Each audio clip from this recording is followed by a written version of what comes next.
LPSK ungkap poin kejanggalan dugaan kasus pelecehan seksual terhadap Putri Chandrawati.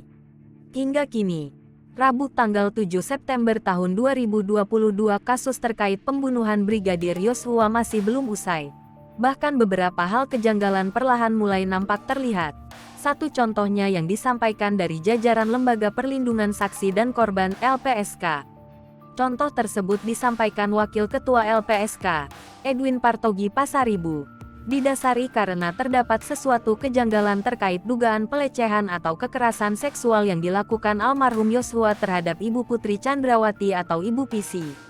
Poin kejanggalan pertama, Ibu Pisi dan almarhum Yosua diungkapkan Edwin tidak tergambar adanya relasi kuasa yang kerap dapat menimbulkan kasus pelecehan seksual. Kejanggalan selanjutnya yakni terdapat di lokasi dugaan pelecehan seksual terhadap Ibu Pisi berlangsung. Diketahui, di lokasi tersebut juga terdapat beberapa orang, dan tidak hanya berisikan antara Ibu Pisi dan almarhum Yosua saja, sehingga, apabila itu terjadi, akan sangat kurang memungkinkan.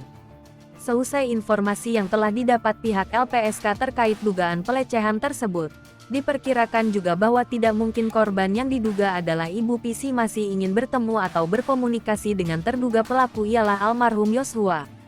Sebab, apabila dugaan pelecehan seksual tersebut benar terjadi, Ibu Pisi diperkirakan akan trauma hingga depresi, dan memungkinkan untuk tidak ingin berkenan melakukan pertemuan dengan almarhum Yosua. Ditambah, Ibu Pisi dan almarhum Yosua saat berada di Magelang juga masih tinggal di satu rumah yang sama. Dengan hal itu, tentu Edwin menjelaskan peristiwa ini benar-benar janggal, sebab tidak akan memungkinkan juga terduga korban akan rela tinggal satu rumah yang sama dengan terduga pelaku. Tidak hanya berhenti sampai di situ, kejanggalan selanjutnya yakni dari segi waktu pelaporan ke pihak kepolisian setempat.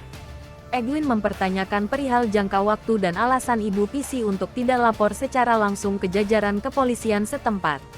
Mengingat, pihak kepolisian pastinya akan langsung membantu melakukan penyelidikan dengan mencari bukti secara ilmiah. Bahkan untuk mengungkap suatu kasus, pihak kepolisian juga akan mencari lebih banyak bukti yang relevan sebagai dukungan dalam isi laporan pengaduan korban.